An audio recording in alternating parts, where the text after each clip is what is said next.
Hello friends, welcome back to this channel. दोस्तों, इस video में यस बैंक लिमिटेड के लिए हम लोग बातचीत करेंगे। बट स्टार्टिंग करें उससे पहले आपसे रिक्वेस्ट करना चाहूँगा दोस्तों, हमेशा की तरह पहले रिक्वेस्ट कि अगर आप चैनल को फर्स्ट टाइम देख रहे हैं, सब्सक्राइब करके बेल आइकन को हिट कर लीजिए ताकि आपको वीडियोज़ की नोटिफिकेशन मिस ना हो। और दूसरी चीज़ कि अगर आप डीमैट अकाउंट या ट्रेडिंग अकाउंट ओपन कराना चाहते हैं, डिस्क्रिप्शन बॉक्स में एक लिंक आपके लिए दिया गया है।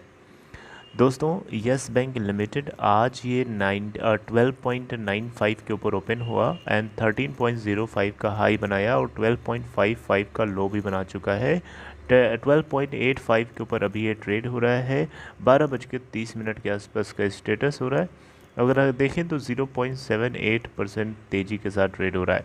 7,32,84,655 टोटल वॉल्यूम जनरेट हो चुका है अभी तक। मार्केट कैप है इस कंपनी की यानी इस बैंक की 32,320 करोड़ रुपए। इसका 52 वीक लो 10.50 का और हाई है 20.75 का। यस बैंक लिमिटेड को लेकर के एक लेटेस्ट अपडेट ये है दोस्तों कि यस बैंक लिमिटेड ने नेशनल कंपनी लॉ ट्रिब्यूनल के अंदर अप्रोच करने की कोशिश करी है डिश टीवी इंडिया लिमिटेड के अगेंस्ट। मतलब क्या हुआ इसका दोस्तों, आपको बताना चाहूँगा। National company law tribunal Mumbai bench ने अभी recently dish TV India limited को अलाउ किया है कि 15 नवंबर आखिरी डेट है, यानी 15 नवंबर 2021 तक आपको हर हाल में यस बैंक लिमिटेड ने जो एक पिटिशन फाइल किया है उसके रिस्पॉन्स में आपको जवाब देना ही होगा। मतलब समझे आप, मतलब ये है कि नेशनल कंपनी लॉ ट्रिब्यूनल ने एनसीएलटी ने डिश टीवी इंडिया लिमिटेड को रिस्पॉन्ड करते हुए यस बैंक लिमिटेड के इस पिटीशन के का रिस्पॉन्स करते हुए जवाब दिया है कि आपको 15 तारीख तक रिस्पॉन्ड करना होगा यस बैंक लिमिटेड के इस पिटीशन के जवाब में। तो यहाँ पे नेशनल कंपनी लॉ ट्रिब्यूनल को यस बैंक ने अप्रोच किया था अभी एक्स्ट्रा ऑर्डिनरी जनरल मीटिंग जो है डिश टीवी इंडिया लिमिटेड की तरफ से जो होनी थी उसको नहीं कराने दिया डिश टीवी इंडिया लिमिटेड ने, राइट। तो यहाँ पे बेसिकली यस बैंक इसी के उम्मीद में एनसीएलटी को अप्रोच किया था कि डिश टीवी इंडिया लिमिटेड की ईजीएम को कम से कम कराने के लिए एनसीएलटी तो डायरेक्ट कर सकता है ना, राइट।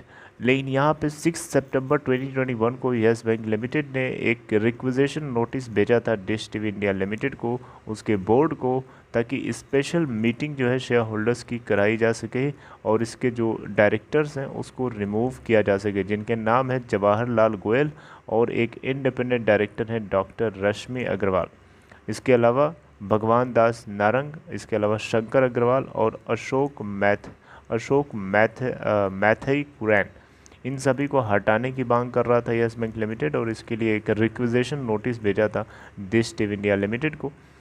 यहाँ पे बैंक ने प्रपोज किया था इस नोटिस के अंदर कि ये नए बोर्ड के अंदर आकाश सूरी, संजय नम्बियार, विजय भट्ट, इसके अलावा हरिप्रिया पदम्बनम, इसके अलावा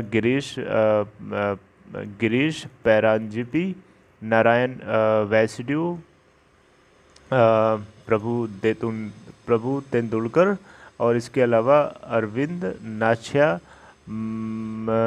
मापंग, जो भी नाम है इनका, मतलब ऐसे लोग, इतने लोगों को इन्होंने अपॉइंट करने के लिए इस रिक्वेजिशन नोटिस के अंदर लिखा हुआ था।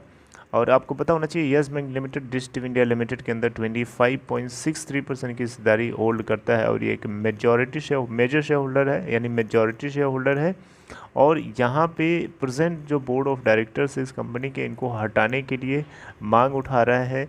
क्यों हटाना चाहता है? इसलिए हटाना चाहता है क्योंकि जो प्रेजेंट जो बोर्ड है डिश टीवी का, वो 1000 करोड़ रुपए का राइट्स इशू ले आना चाहता है और यस बैंक लिमिटेड को लगता है कि इससे इस बैंक की जो शेयर होल्डिंग है इस कंपनी के अंदर वो डाइल्यूट हो जाएगी, राइट।